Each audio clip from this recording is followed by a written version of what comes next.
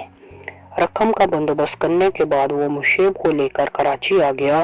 ریحانہ بیگم اور رفت خاتون کو اس نے یہی بتایا کہ کراچی میں ایک بہت اچھا ڈاکٹر ہے اور وہ احتیاط کے طور پر مشیب کو اس ڈاکٹر کو دکھانا چاہتا ہے تاکہ کسی بھی قسم کی پیچیدگی کا اندیشہ نہ رہے۔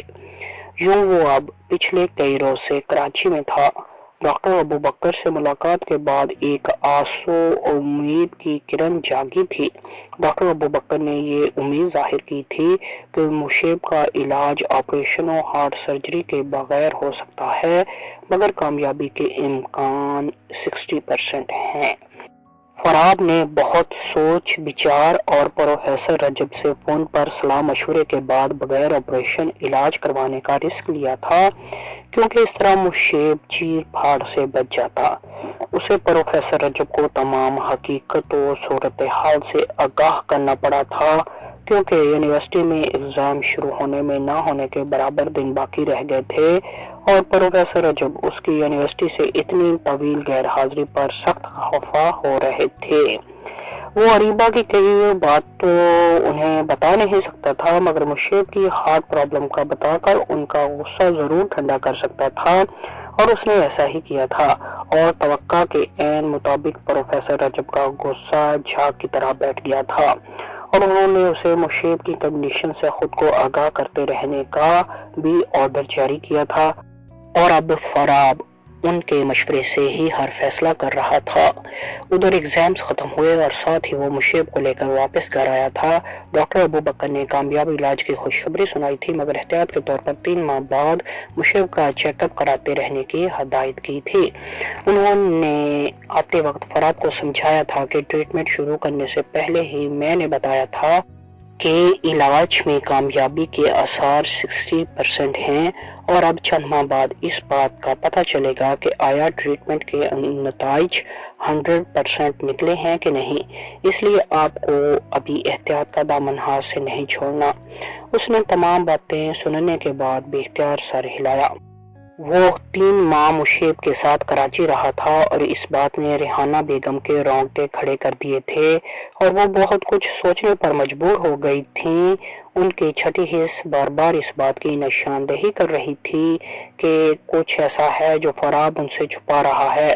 مشیب کے ساتھ لازماً کوئی سیریس پرابلم ہے جو فراب ان کے علم میں لائے بغیر تنہا فیس کر رہا ہے۔ انہوں نے تہیہ کر لیا تھا کہ وہ فراب سے سامنا ہوتے ہی ضرور اس سے اصل بات اگلوا کر رہیں گی، اور پھر رات کو مشیب کے سو جانے کے بعد انہوں نے اسے آ گھیرا تھا۔ آئیے آپی، آپ ابھی تک سوئی نہیں؟ وہ انہیں کمرے میں آتے دیکھ کر مطالعہ کی مشغولیت ترک کرتے ہوئے بولا۔ ہاں بس سونے ہی جا رہی تھی، وہ بیڈ پر بیٹھتے ہوئے بولی۔ آپ کی طبیعت تو ٹھیک ہے؟ وہ فکرمندی سے پوچھنے لگا۔ ہاں میں ٹھیک ہوں، مگر مشیب کی طرف سے مجھے اندیشہ ہے۔ ریحانہ بیگم ڈائریکٹ مدعے کی بات پر آئیں۔ کیسا اندیشہ؟ وہ چونکا۔ ریحانہ بیگم نے اپنے تمام وہم اس کے گوش گزار کر دیے۔ پھر فراب نے انہیں بہت ٹالنے کی کوشش کی، جیسے کہ وہ پچھلے 3 ماہ سے ان کو ٹال رہا تھا۔ اس نے کئی بہانے تراشے، مگر وہ حقیقت کے سوا کچھ سننے پر تیار نہ ہوئی، تو مجبوراً اسے سب کچھ سچ سچ بتانا پڑا۔ یا اللہ رحم کر ہم گناہ گاروں پر، یہ تو ہماری کس خطا کی پاداش میں ہمارا اتنا کٹھن امتحان لے رہا ہے، وہ رندی ہوئی آواز میں بولی۔ آپی، اللہ تعالیٰ انسان کو کبھی بھی برداشت سے زیادہ غم نہیں دیتا۔ شکر کریں کہ بر وقت علاج سے مشیب ٹھیک ہو گیا۔ وہ کتاب ٹیبل پر رکھتے ہوئے بولا۔ میری اللہ تعالیٰ سے دعا ہے کہ میری اولاد کو دکھوں اور مصائب سے محفوظ رکھے اور ہمیں کسی بڑے امتحان سے نہ گزارے۔ ڈرتی ہوں کہ کہیں اللہ تعالیٰ کی ناشکری نہ ہو جائے۔ ریحانہ بیگم نے کہا، جی واقعی دعائیں تقدیر بدل دیتی ہیں۔ وہ سر ہلاتے ہوئے بولا، کیا تم نے یونیورسٹی جانا چھوڑ دیا ہے؟ ریحانہ بیگم نے پوچھا۔ جی چھوڑ دیا ہے، نہ چاہتے ہوئے بھی اس کی آواز بھر آ گئی۔ کیوں؟ ریحانہ بیگم نے حیرت سے پوچھا۔ بس ایسے ہی، وہ اب کی بار سنبھلے لہجے میں بولا۔ یوں کیوں نہیں کہتے کہ ایک طرف بھائی کی زندگی کا سوال تھا تو دوسری طرف کیریئر کا، اور تم نے کیریئر کو خیر بات کہہ دیا۔ ریحانہ بیگم نے اس طرح بھرے لہجے میں کہا، نہیں ایسا کچھ نہیں تھا، ویسے ہی اب پڑھائی کو جی نہیں چاہ رہا، اس نے کہا تو ریحانہ بیگم غیر مطمئن انداز میں خاموش ہو گئیں۔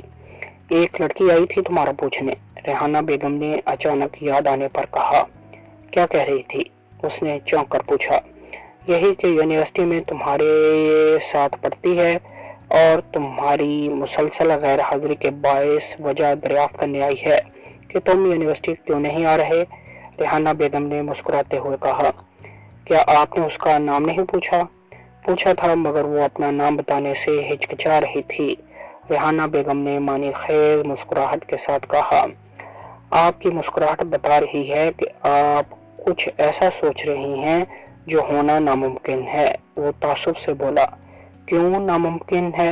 ریحانہ بیگم نے تعجب سے پوچھا۔ سوہنی کی جگہ اب کوئی اور لڑکی نہیں لے سکتی، اس کا انداز قطعی تھا۔ ابھی تمہاری عمر ہی کیا ہے، یادوں کے سہارے اتنی لمبی زندگی نہیں گزاری جا سکتی، ریحانہ بیگم نے سمجھایا۔ زندگی کا کیا بھروسہ لمبی ہے یا جتنی سانسیں لینی تھی وہ لے چکے ہیں۔ وہ عجیب سی ہنسی ہنسا۔ ایسی نا امیدی کی باتیں مت کرو، اللہ تعالیٰ سے ہمیشہ رحمت اور اچھے وقت کی امید رکھنی چاہیے، ریحانہ بیگم نے برا منایا۔ ارے آپ تو ناراض ہو گئی، وہ نادم لہجے میں بولا۔ کیوں نہ ہوں، وہ لڑکی بری نہیں ہے اور تم سے بے انتہا محبت بھی کرتی ہے، میں نے اس کی آنکھوں میں تمہارے لیے محبت ہی محبت دیکھی ہے، ریحانہ بیگم نے کہا تو وہ ہنسی سے لوٹ پوٹ ہونے لگا۔ یہ پاگلوں کی طرح ہنس کیوں رہے ہو؟ ریحانہ بیگم نے تعجب کا اظہار کیا۔ کیوں نہ ہنسوں؟ ارے اپی وہ لڑکی تنزیلہ تھی اور اس کی آنکھوں میں میرے لیے جو آپ نے محبت دیکھی وہ ایک بہن کی بھائی کے لیے محبت تھی، وہ بدستور ہنستے ہوئے بولا۔ نہیں، میری نظریں دھوکہ نہیں کھا سکتی، اگرچہ اس نے نقاب کیا ہوا تھا مگر وہ تنزیلہ نہیں تھی، اور اگر وہ تنزیلہ ہوتی تو وہ اپنا نام بتانے میں ہچکچاہٹ کا مظاہرہ کیوں کرتی؟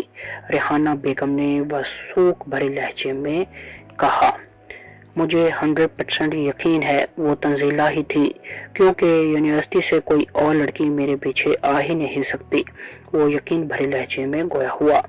بہرحال یہ نہیں تو کوئی اور لڑکی پسند کر لو، ورنہ میں اپنی مرضی کی کسی لڑکی سے تمہاری شادی کر دوں گی، ریحانہ بیگم نے تنبیہی لہجے میں کہا۔ آپی ابھی سونو کو یہ دل بھلا نہیں پایا، مجھے تھوڑا وقت دیجیے، وہ بکھرے لہجے میں بولا۔ ٹھیک ہے جیسا تم چاہو، اب سو جاؤ، رات کافی ہو گئی ہے، ریحانہ بیگم نے اس کا سر سہلاتے ہوئے کہا اور کمرے سے نکل گئیں۔ رباز غصے سے بھرا ہوا تھا، اس کا جی چاہ رہا تھا کہ فرات کے سر پر کچھ دے مرے، اسے بالکل بھی یقین نہیں آ رہا تھا کہ وہ اس سے کچھ چھپا بھی سکتا ہے۔ مشیب کی اتنی حالت خراب رہی اور تم نے مجھے بتایا تک نہیں؟ فراب اس سے ملنے گیا تو رباز نے بپھرے لہجے میں کہا، تم ایگزامز کی تیاری میں مصروف تھے، اگر میں تمہیں یہ بتاتا کہ میں اور مشیب کراچی سیر کے لیے نہیں جا رہے بلکہ ہاسپٹل علاج کروانے جا رہے ہیں تو تم ہرگز بھی توجہ سے اسٹڈیز نہیں کر سکتے تھے، وہ نرم لہجے میں گویا ہوا۔ شکر کرو تم آج مجھ سے ملنے آ گئے، ورنہ کل میں نے امریکہ کی فلائٹ پکڑ لینی تھی اور مجھے اتنا غصہ تھا کہ تم سے ملے بغیر ہی چلے جانا تھا، رباز نے خسیانے لہجے میں کہا۔ امریکہ کس لیے جا رہے ہو؟ اس نے چونک کر پوچھا۔